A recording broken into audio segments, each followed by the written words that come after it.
सुप्रभात बच्चों आज हम लोग अभिव्यक्ति और माध्यम का दूसरा अध्याय पत्रकारिता के विविध आयाम पढ़ेंगे। हमने पिछले पाठ में पढ़ा कि संचार किसे कहते हैं, संचार किस तरह से होता है, संचार के कौन कौन से तत्व हैं, क्या क्या कार्य हैं, जनसंचार किसे कहते हैं, जनसंचार के माध्यम कौन कौन से हैं।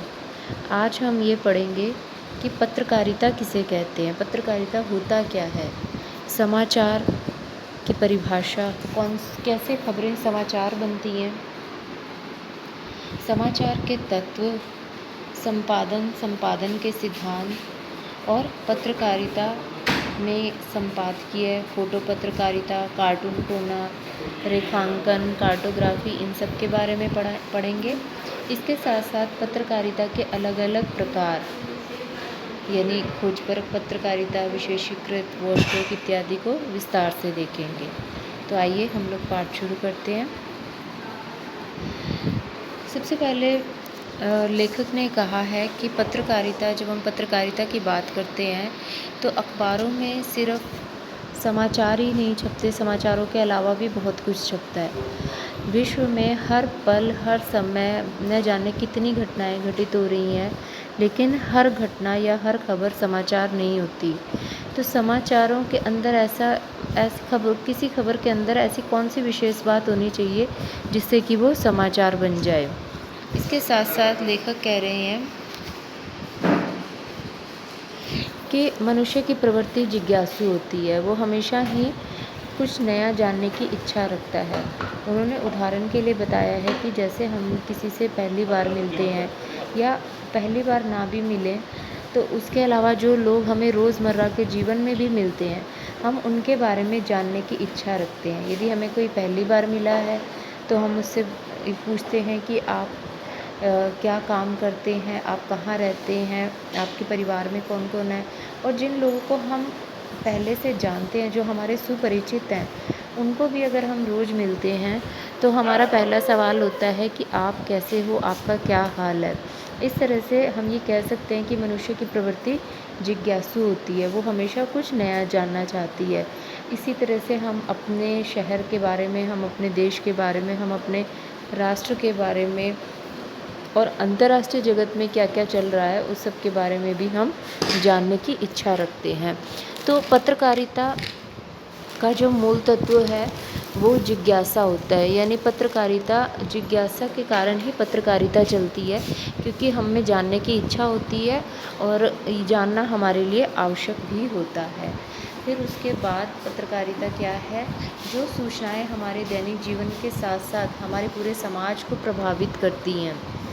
आज देश दुनिया में जो कुछ भी चल रहा है तो वो सारी जानकारियाँ समाचार माध्यमों के जरिए ही हमें मिलती हैं, जिसको हम पत्रकारिता कहते हैं। अब उसके बाद फिर लेखक समाचार के बारे में बता रहे हैं कि हम हर रोज़ समाचार देखते हैं, पढ़ते हैं, सुनते हैं। इसके लिए हम टीवी का भी प्रयोग करते हैं, रेडियो का भी प्रयोग करते हैं, इंटरनेट पर हम खबरें देखते रहते हैं और इसके साथ साथ हम अखबारों में भी खबरें देखते हैं। समाचारों की कुछ खास परिभाषाएं दी गई हैं। प्रेरक और उत्तेजित कर देने वाली हर सूचना समाचार है।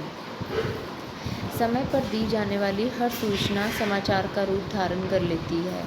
तीसरी परिभाषा, किसी घटना की रिपोर्ट ही समाचार है और समाचार जल्दी में लिखा गया इतिहास है। ये कुछ एक इसकी परिभाषाएं हैं।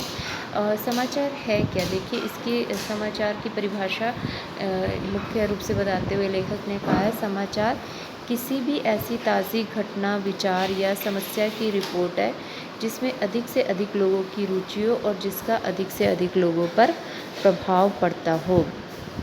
अब देखिए, ये है समाचार की बिल्कुल सटीक परिभाषा। यानी कि जीवन में तो बहुत सारी घटनाएं घटित हो रही हैं दैनिक जीवन में, लेकिन वो चीज़ें, वो बातें जिनका आम जनता पर बहुत प्रभाव पड़ता है, जिसमें ज़्यादा से ज़्यादा लोग जिससे प्रभावित होते हैं या ज़्यादा से ज़्यादा लोग जिसको जानने में रुचि रखते हैं, वो सारी खबरें समाचार बन जाती हैं।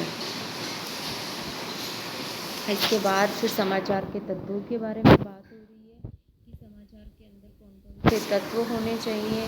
तो समाचार के अंदर प्रमुख तत्व हैं नवीनता, निकटता, प्रभाव, जनरुचि, टकराव या संघर्ष, महत्वपूर्ण लोग, उपयोगी जानकारियाँ, अनोखापन, पाठक वर्ग और नीतिगत ढांचा। ये इसके प्रमुख तत्व बताए गए हैं। अब हम इसको विस्तार से इस पर चर्चा करेंगे। नंबर 1, नवीनता। न्यू है इसीलिए न्यूज़ है। यानी कोई भी देखिए, हम लोग हर रोज़ नई चीज़ों को जानना चाहते हैं। अगर हम वही पुरानी बातें, पुरानी चीज़ें बार बार सुनते रहते हैं तो हम उससे ऊब जाते हैं। वो हमारे लिए बहुत ही नीरस सी स्थिति हो जाती है। हम एक ही चीज़ को बार बार सुनना और देखना पसंद नहीं करते। हमें हमेशा कुछ नया जानने की इच्छा होती है। हमारे आसपास में हर पल में बहुत कुछ नया घटित होता रहता है। तो ये जो नई चीज़ें घटित होती रहती हैं वही समाचार बनती हैं। यानी जो समाचार के अंदर जो प्रमुख तत्व है वो नवीनता होता है। इस और इसके साथ साथ लेखक ये भी बता रहे हैं, वो कहते हैं कि जिस तरह से जो टीवी है, जितना इलेक्ट्रॉनिक मीडिया है, या हम इंटरनेट की अगर बात करते हैं तो ये ऐसे माध्यम है जहाँ पर जैसे ही कोई नई घटना घटित हुई तो तुरंत वो जो घटना है वो ब्रेकिंग न्यूज़ के माध्यम से तुरंत टीवी में प्रसारित होना शुरू हो जाती है, या इंटरनेट के माध्यम से इंटरनेट पर तुरंत हम उन खबरों को देखना पढ़ना शुरू कर देते हैं। लेकिन जो अखबार होते हैं या जो प्रिंट मीडिया होता है वो 24 घंटे में एक बार अखबार छपता है। तो इनके अंदर अगर हमें समाचार प्रकाशित करवाने हैं तो इसके लिए एक डेडलाइन होती है। देखिए, आपको ये नीले रंग के शब्द दिखाई देगा, डेडलाइन। तो समाचार के लिए एक अंतिम समय सीमा होती है। यानी किसी भी खबर को पहुंचाने की जो अंतिम समय सीमा होती है वो डेडलाइन कहलाती है। और डेडलाइन से पहले ही कि संवाददाता को वो खबर या उस घटना के बारे में न्यूज़ एजेंसी में खबर पहुंचानी पड़ती है, क्योंकि फिर इसके बाद हर खबर का संपादन होता है। उसके बाद समाचार पत्र जो है प्रिंटिंग के लिए चला जाता है। और अगर एक बार समाचार पत्र छपने के लिए चला जाता है तो फिर उसमें किसी भी नई खबर को शामिल करना बहुत ही मुश्किल काम हो जाता है। तो ये देखिए, जैसे मान लीजिए कि किसी समाचार पत्र में रात के 11 बजे या 11:30 बजे की एक डेडलाइन रख दी गई है कि इतने बजे से पहले पहले अगर कोई हमें समाचार मिल जाता है तो वो अखबार में स्थान पा जाएगा। लेकिन अगर उसके बाद मिलता है तो मुश्किल हो जाता है, क्योंकि उसके बाद अखबार प्रिंट होने के लिए चला जाता है। लेकिन यहाँ पर जब लेखक कहते हैं कि जब हम नवीनता की बात कर रहे हैं तो ज़रूरी नहीं है कि हर खबर नवीन ही हो। मान लीजिए कि द्वितीय विश्व युद्ध से जुड़ी हुई हमें कोई खबर मिलती है, कोई नया तथ्य हमारे सामने आता है, या फिर टाइटैनिक जहाज़ जैसे डूबा और उससे संबंधित कोई नया तथ्य हमारे सामने आता है, तो वो जो नया तथ्य होता है वो भी एक तरह से, क्योंकि उसमें एक नई बात है, तो वो भी जो खबर है वो समाचार का रूप ले लेती है। दूसरा इसका तत्व है निकटता। किसी भी समाचार संगठन में किसी समाचार के महत्व का मूल्यांकन उस समाचार पत्र में उसको शामिल किया जाएगा या नहीं किया जाएगा, इस का निर्धारण इस आधार पर होता है कि उसकी घटना, उसके कवरेज क्षेत्र, जो उसके पाठक समूह है उसके कितने करीब है। यानी इस बात को ऐसे समझिए कि हमारे जितनी चीज़ें हमारे पास में घटित होती हैं उन चीज़ों के बारे में जानने की हमारी जो रुचि है वो ज़्यादा होती है, और जितनी घटनाएं हमसे दूर घटित होती हैं, जिनका प्रभाव हम पर उतना नहीं पड़ता, उनके बारे में हमारी रुचि क्रमशः घट जाती है। जैसे हमारे अपने परिवार में कुछ घटना घटित हो, या हमारे अपने गली मोहल्ले में कोई घटना घटित हो, तो उसके बारे में हमारे जानने की रुचि ज़्यादा रहती है। फिर उसके बाद अगर हमारे शहर में कुछ हुआ तो फिर हम उसके बारे में जानना चाहते हैं। उसके पश्चात हमारे राज्य में, फिर उसके बाद देश में, और उसके बाद अंतर्राष्ट्रीय जगत में। यानी जो पहले बिल्कुल हम जिनके आसपास, जो हमारे लोग आसपास रहते हैं, हमारे साथ रहते हैं, उनके बारे में हमारे जानने की जो रुचि होती है वो ज़्यादा होती है।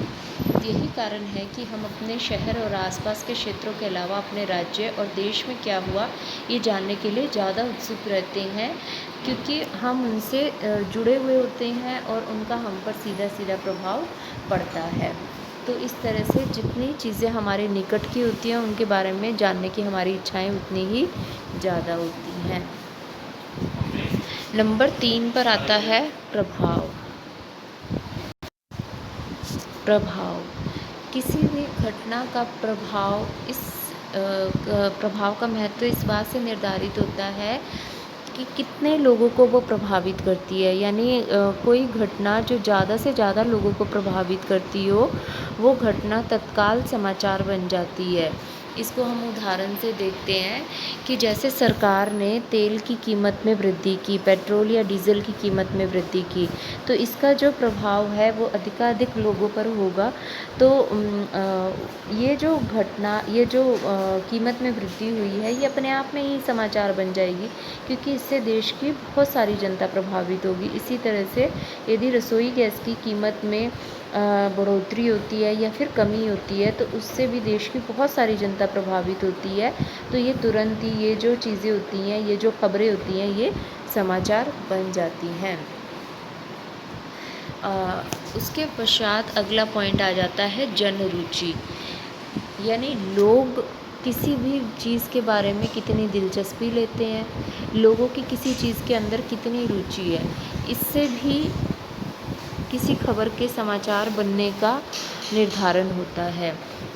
यानी देखिए, हर न्यूज़ एजेंसी का अपना एक विशेष तरह का पाठक वर्ग होता है। यानी जो नबछोर पढ़ने वाला पाठक वर्ग है वो कुछ अलग तरह का होगा, हिंदुस्तान टाइम्स पढ़ने वाला कुछ अलग तरह का होगा।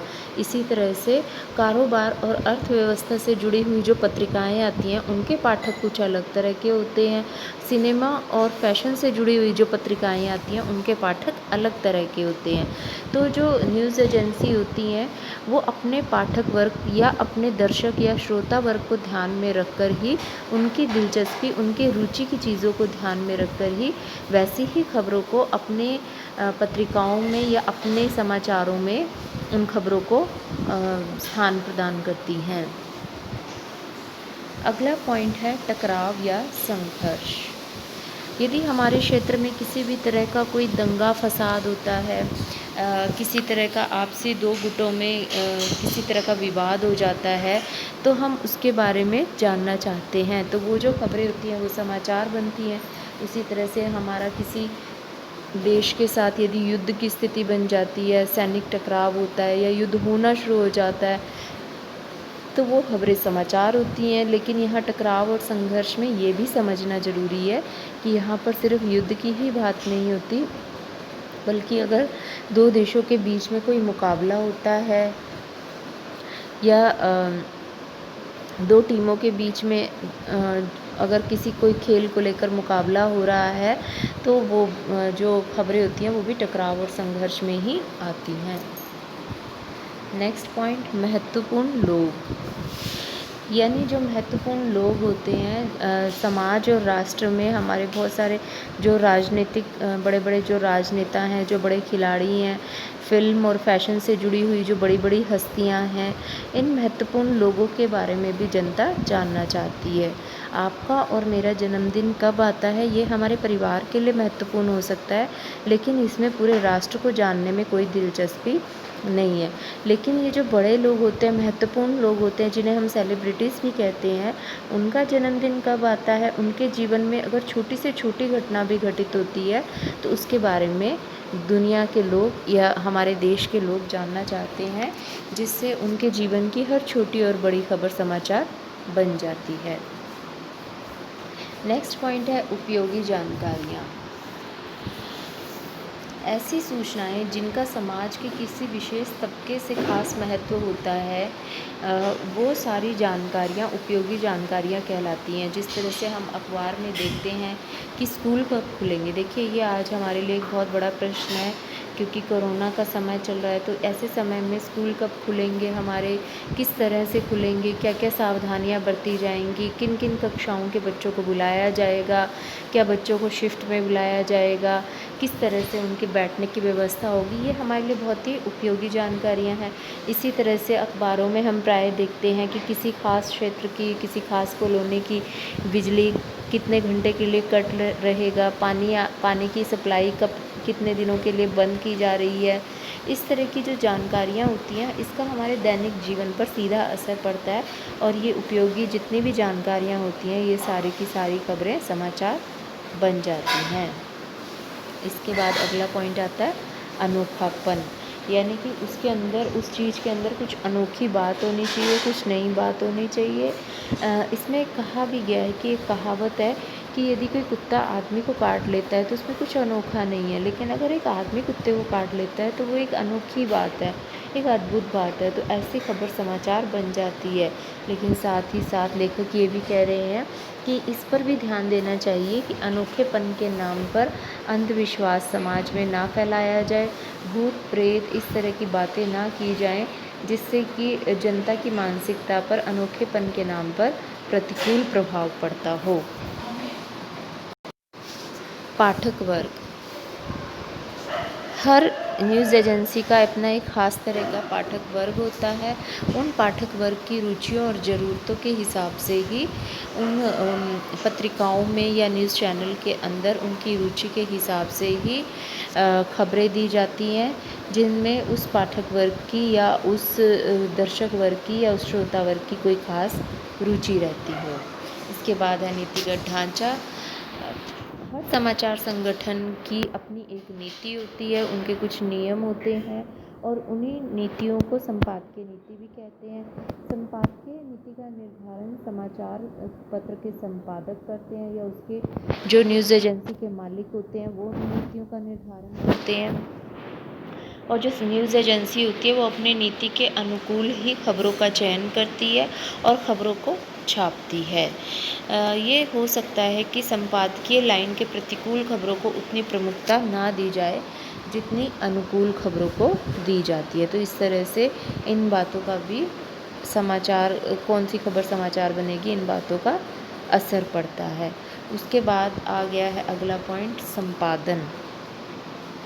संपादन के बारे में हमने पिछले पाठ में भी पढ़ा था कि संपादन हम किसे कहते हैं कि समाचार संगठनों में समाचारों का संकलन करने का कार्य रिपोर्टिंग की टीम करती है और वही उन्हें संपादित कर लोगों तक पहुंचाने की जिम्मेदारी संपादकीय टीम की होती है। यानी संवाददाता जो होते हैं वो शहर भर में घूमकर अलग अलग खबरें लेकर के आते हैं और उसके बाद फिर जो संपादक मंडल होता है वो उनको छांटता है, उनका चयन करता है, क्योंकि हर खबर समाचार नहीं बन सकती।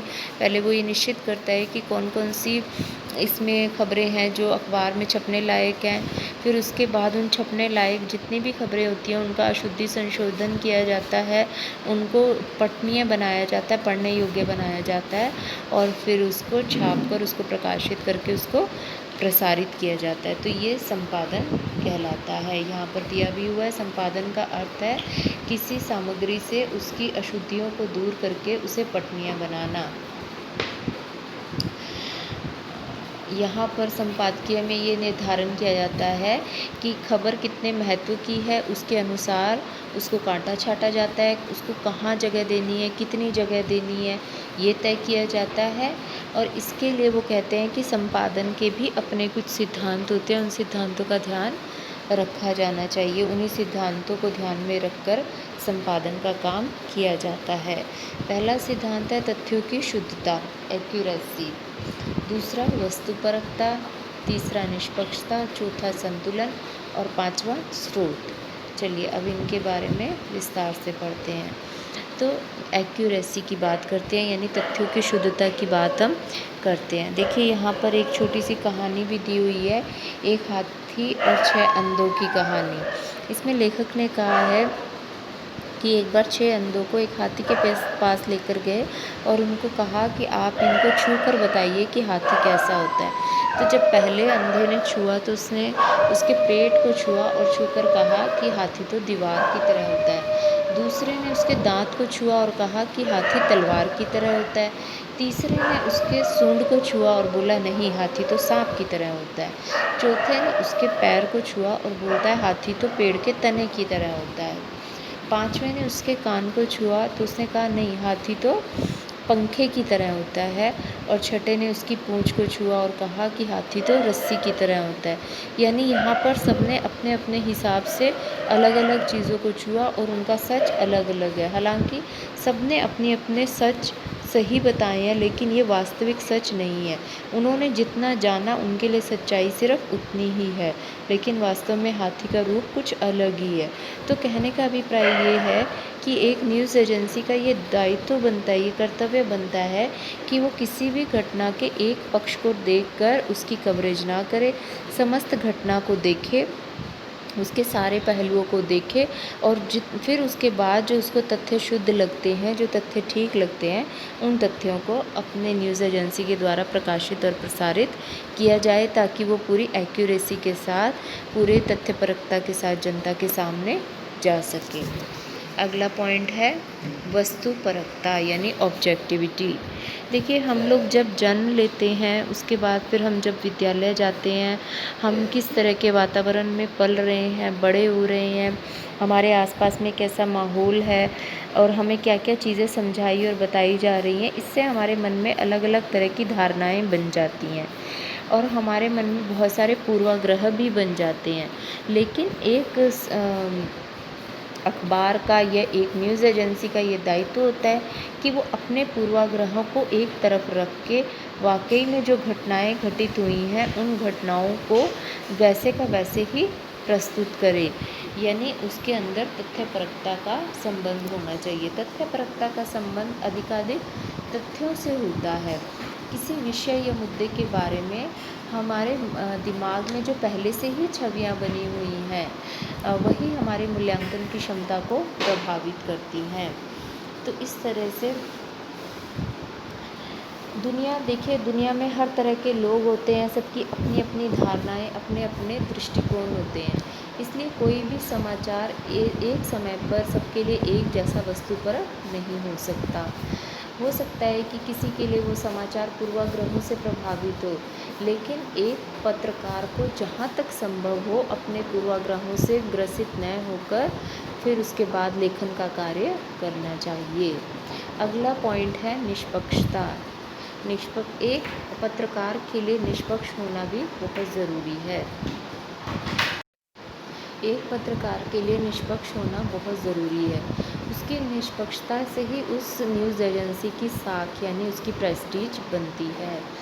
जब हम बिना किसी का पक्ष लिए सच्चाई का साथ देते हैं, तभी वास्तव में लोग उस न्यूज़ एजेंसी को पसंद करते हैं। इसके विपरीत जब कभी भी न्यूज़ एजेंसी किसी के प्रति ज़्यादा झुकी हुई दिखाई देती है, यानी ठीक है, मीडिया में के अंदर एक ताकत होती है, लेकिन उस ताकत का दुरुपयोग नहीं किया जाना चाहिए। ऐसा ना हो कि हम अपनी इस ताकत से किसी को बेवजह बहुत ऊंचा चढ़ा दें और किसी की बेवजह निंदा करके उसको समाज में अपमानित करते रहें। तो हमें निष्पक्ष होकर काम करना चाहिए, ताकि हम सही और न्याय के साथ चल सकें और सही का साथ दे सकें। मीडिया एक बहुत बड़ी ताकत है, तो इसलिए उस ताकत को बहुत सोच समझकर इस्तेमाल किया जाना चाहिए। अगला पॉइंट है संतुलन या बैलेंस। निष्पक्षता की अगली कड़ी है संतुलन। ज़्यादातर आजकल हम ये देखते हैं कि मीडिया संतुलित होकर काम नहीं करती है, यानी वो किसी पक्ष के प्रति बहुत झुकी हुई दिखाई देती है। जब किसी घटना में अनेक पक्ष शामिल हो जाएं और आपस में किसी न किसी में टकराव हो, तो उस स्थिति में संतुलन का तकाजा यही है कि सभी पक्षों की बात सुनकर हमें अपने विवेक और बुद्धि का इस्तेमाल करते हुए उस पर किसी तरह की टीका टिप्पणी करनी चाहिए। समाचार में संतुलन का महत्व बहुत ज़्यादा होता है, तो हमें बैलेंस्ड वे में काम करना चाहिए, बहुत ही संतुलित तरीके से काम करना चाहिए। सार्वजनिक जीवन में जहाँ तक हो सके कभी भी किसी पर सीधे सीधे आरोप नहीं लगाने चाहिए। आरोप लगाने जब तक हमारे पास उन आरोपों को साबित करने के लिए पर्याप्त सबूत ना हो, किसी की भी इज्जत के साथ कोई खिलवाड़ मीडिया के द्वारा नहीं किया जाना चाहिए। अगला पॉइंट है स्रोत यानी सोर्सेज। हर न्यूज़ एजेंसी में जानकारी पहुंचाने के कुछ ना कुछ स्रोत, कुछ ना कुछ सोर्सेज होते हैं। कई बार ऐसा होता है कि हम लोग अखबारों में भी पढ़ते हैं या टीवी में भी देखते हैं कि एंकर के द्वारा लिखा या बोला जाता है कि विश्वस्त सूत्रों से पता चला। तो इनके अपने अपने सूत्र होते हैं। हर जगह पर हर वक्त संवाददाता मौजूद नहीं रह सकता। जैसे ही उसके क्षेत्र में कोई घटना घटित होती है, उसके सूत्र उसे तुरंत बता देते हैं। कई बार ऐसा भी होता है कि खुद संवाददाता वहाँ मौजूद रहता है, वो अपनी आँखों से घटना को घटित होते हुए देखता है, तो भी ऐसे समय पर भी उसको अपनी खबर को पुष्ट करने के लिए आसपास में मौजूद लोगों से बातचीत करनी चाहिए, चश्मदीद गवाहों से बातचीत करनी चाहिए। और जहाँ भी उसको जो भी स्रोतों से खबर मिले, चाहे वो मंत्रालय हो, कोई प्रेस कॉन्फ्रेंस हो, कोई विज्ञप्ति हो, या किसी का कोई साक्षात्कार हो, जहाँ पर भी जिस भी स्रोत से उसको खबर की प्राप्ति हुई है, या किसी संगठन से उसको या किसी सरकारी व्यक्ति से पता चला है, तो उसका हवाला देकर खबर को प्रमाणित किया जाना चाहिए और उसका पुष्टिकरण किया जाना चाहिए। अब देखिए, अगला पॉइंट है पत्रकारिता के अन्य आयाम। तो अखबारों में मैंने पहले ही आपको कहा कि सिर्फ समाचार नहीं छपते, समाचारों के अलावा और भी बहुत कुछ छपता है। अब देखिए, अखबारों में हम देखते हैं कि विचारपरक लेख भी होते हैं, टिप्पणियाँ भी होती हैं, संपादकीय भी होता है, विशेष रिपोर्टें होती हैं, विशेष लेखन होता है, स्तंभ लेखन होता है, फ़ोटो पत्रकारिता होती है, कार्टून कोना होता है। तो हम इनके बारे में संक्षिप्त परिचय जान लेते हैं। सबसे पहले हम संपादकीय की बात करते हैं। संपादकीय समाचार पत्र का सबसे महत्वपूर्ण पृष्ठ माना जाता है। इस पृष्ठ पर अखबार विभिन्न घटना और मुद्दों के बारे में, किसी समस्या के बारे में क्या सोचता है, उसके बारे में विचार प्रस्तुत किए जाते हैं। संपादकीय में कभी भी किसी भी संपादक का नाम नहीं दिया जाता, क्योंकि ये अखबार की आवाज़ माना जाता है। किसी घटना, विचार या मुद्दे के बारे में अखबार क्या सोचता है, अखबार की क्या राय है, ये संपादकीय में छपती है। उसके बाद आता है फ़ोटो पत्रकारिता। कहा जाता है कि जो बात हज़ार शब्द भी नहीं मिलकर कह पाते, वो एक फ़ोटो, एक तस्वीर कह देती है। ये जो फ़ोटो पत्रकारिता होती है, इसकी टिप्पणियाँ अक्सर बहुत ही व्यंग्यपूर्ण होती हैं, बहुत ही कटाक्ष में बात की जाती है। टेलीविज़न की बढ़ती लोकप्रियता के बाद समाचार पत्र और पत्रिकाओं में तस्वीरों के प्रकाशन का जोर और भी बढ़ गया है। इसके बाद कार्टून कोना। हम सब रोज़ अखबार पढ़ते हैं और उसमें एक कोने में एक कार्टून दिया होता है, और इस कार्टून के माध्यम से बहुत ही सटीक टिप्पणियाँ की जाती हैं, जो सीधा पाठक के मन को छू लेती हैं। हम इसको ये भी कह सकते हैं कि ये हस्ताक्षरित संपादकीय होते हैं, यानी इसमें कई बार इतनी धारदार बात कही जाती है कि जो एक बहुत बड़ा लेख भी उस बात को नहीं समझा जाता, वो एक छोटे से कार्टून के द्वारा बड़े आसानी से समझा दी जाती है। अगला पॉइंट रेखांकन और कार्टोग्राफ। यानी जब हम क्रिकेट के स्कोर की बात करते हैं, भारतीय अर्थव्यवस्था की बात करते हैं, सेंसेक्स की बात करते हैं, सोने चांदी के कीमतों में उतार या चढ़ाव की बात करते हैं, तो इसको ग्राफ के माध्यम से हम देखते हैं कि अखबारों में प्रकाशित किया जाता है। पत्रकारिता के कुछ प्रमुख प्रकार। नंबर 1, खोजपरक पत्रकारिता। यानी खोजपरक पत्रकारिता ऐसी पत्रकारिता कहलाती है, यानी जब किन्हीं तथ्यों को या जानकारियों को छुपाने या दबाने की कोशिश की जाती है और उसकी खोजबीन कर उन तथ्यों को बाहर लाया जाता है, तो जो इस तरह की जो पत्रकारिता होती है, उसको खोजपरक पत्रकारिता या खोजी पत्रकारिता कहते हैं, जिसको हम आम बोलचाल की भाषा में स्टिंग ऑपरेशन भी कहते हैं। हम लोग देखते हैं कि अलग अलग न्यूज़ चैनल्स के द्वारा स्टिंग ऑपरेशन चलाए जाते हैं, और बहुत सारी ऐसी गड़बड़ियाँ और अनियमितताएँ जो देश और प्रशासन में हो रही होती हैं, उन तथ्यों को खोजकर बाहर निकाला जाता है और उसका भंडाफोड़ या पर्दाफाश जनता के सामने किया जाता है। नंबर 2, विशेषीकृत पत्रकारिता। यानी अलग अलग, देखिए, हर पत्रकारिता के अंदर बहुत सारे क्षेत्रों के बारे में बात की जाती है। विशेषीकृत पत्रकारिता में विशेष तौर पर किसी विषय के बारे में विशेष लेख लिखे जाते हैं। ये जो विशेष क्षेत्र हैं वो हैं संसद से जुड़े हुए, न्यायालय, आर्थिक, खेल, विज्ञान, अपराध, फैशन और फिल्म। तो ये अलग अलग क्षेत्र हैं। इन क्षेत्रों के बारे में विशेष तौर पर पत्रकारिता की जाती है, उनके बारे में विशेष लेख लिखे जाते हैं। तो ये जो पत्रकारिता इस तरह की होती है जिसमें विशेष तौर पर कुछ लिखा जाता है उन क्षेत्रों के बारे में, तो उसे विशेषीकृत पत्रकारिता बोला जाता है। अगला वॉचडॉग पत्रकारिता। वॉचडॉग पत्रकारिता में जैसे इसके नाम से ही पता चलता है कि जिस तरह से हम अपने घर में डॉग रखते हैं तो वो बहुत ध्यान से घर में वॉच करता है, उसको देखता है कि घर के अंदर जो लोग आमतौर पर आते हैं, कुत्ता उनको देखकर आक्रामक नहीं होता और वो उन्हें पहचानने लग जाता है। लेकिन जब भी वो अपने घर के अंदर किसी तरह की कोई अलग सी चीज़ देखता है या वो देखता है कि वो व्यक्ति पहले कभी नहीं आया, तो उसको देखकर वो प्रतिक्रिया देने लगता है और अपने मालिक को इसके बारे में सूचित करने लग जाता है। उसी तरह से इस पत्रकारिता के अंदर जो देश के रोज़मर्रा के काम होते हैं उनके बारे में कुछ नहीं लिखा जाता, लेकिन जहाँ पर भी कुछ अलग दिखाई देता, कुछ अनियमितता, कुछ गड़बड़ी, तो फिर ये इस पत्रकारिता में देश की जनता को इसके बारे में खबर पहुँचाना शुरू कर दिया जाता है। एडवोकेसी पत्रकारिता। एडवोकेसी पत्रकारिता के अंदर किसी एक पक्ष की वकालत लेकर के उसके पक्ष में जनमत बनाने का प्रयास किया जाता है। जैसे जेसिका लाल हत्याकांड में हुआ था, उसमें एक युवती की, एक मॉडल की हत्या हो गई थी और उसके पीछे कुछ राजनीतिक शक्तियों का हाथ था।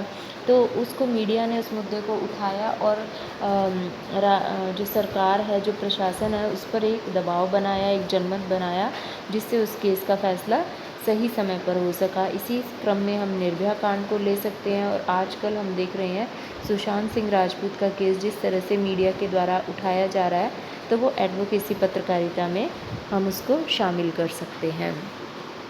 वैकल्पिक पत्रकारिता यानी वैकल्पिक पत्रकारिता, विकल्प यानी ऑप्शन।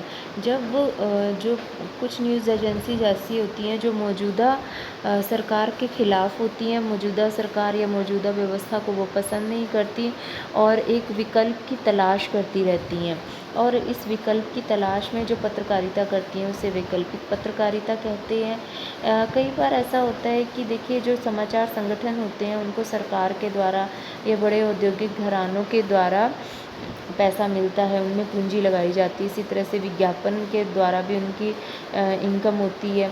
तो कई बार जो इस तरह की वैकल्पिक पत्रकारिता करते हैं, यानी मौजूदा व्यवस्था के खिलाफ जब न्यूज़ एजेंसी लिखना शुरू करती है, तो कई बार सरकार और बड़े बड़े जो औद्योगिक घराने हैं वो उन्हें पैसा देना बंद कर देते हैं। तो उनको कोई समर्थन भी हासिल नहीं होता। तो इस तरह से ये जो अखबार होते हैं ये बिना किसी कंपनियों और सरकार के सहयोग के सिर्फ पाठकों के सहयोग पर ही निर्भर रहती हैं और उन्हीं के आधार पर अपना काम करती रहती हैं।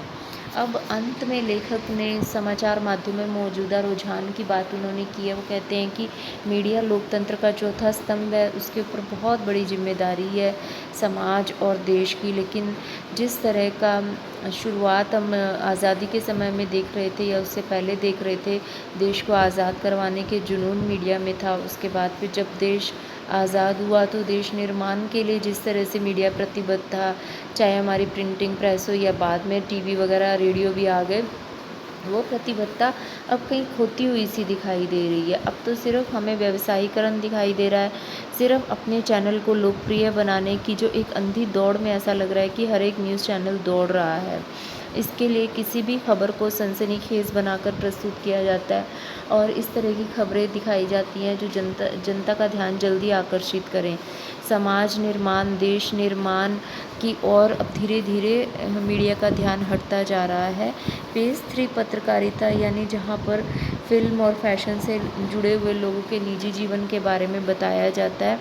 पेज 3 और पीत पत्रकारिता यानी जिसमें जो जितने भी महत्वपूर्ण लोग होते हैं, फिल्मी पार्टियाँ, उनकी गपशप, उनके आरोप प्रत्यारोपों के बारे में जो चीज़ें बताई जाती हैं सनसनीखेज रूप में जो प्रस्तुत किया जाता है, तो उसको पीत पत्रकारिता कहते हैं। इस तरह का चलन आजकल मीडिया में ज़्यादा बढ़ गया है। अंधविश्वास की घटनाएं, भूत प्रेत की घटनाएं, इस तरह की चीज़ें जब दिखाई जाती हैं तो ऐसा लगता है कि हमारे देश में धीरे धीरे जो सामाजिक सोच है या जो एक सांस्कृतिक सोच है उसको गिराने का प्रयास करती हुई मीडिया हमें दिखाई देती है। और अंत में लेखक कहते हैं कि अब लोग जैसे जैसे शिक्षित होते जा रहे हैं, वैसे वैसे सब समझते जा रहे हैं कि ये लोग सिर्फ अपने व्यावसायिक लाभ के लिए इस तरह की खबरों का प्रसारण कर रहे हैं, और इससे का जो मीडिया की जो प्रेस्टीज है, उसकी जो साख है, वो भी धीरे धीरे कम होती जा रही है। तो इनको भी इस बात को समझना होगा, और कुछ अच्छा काम पत्रकारिता के क्षेत्र में कुछ चैनल अच्छा भी कर रहे हैं, तो उनको और अच्छा काम करना होगा, जिससे धीरे धीरे इनका प्रभाव और इनकी साख में वृद्धि हो। तो इस तरह से हमारा ये पाठ पूरा हो जाता है। अब और इसके प्रश्नोत्तर आपको करवा दिए जाएंगे। धन्यवाद।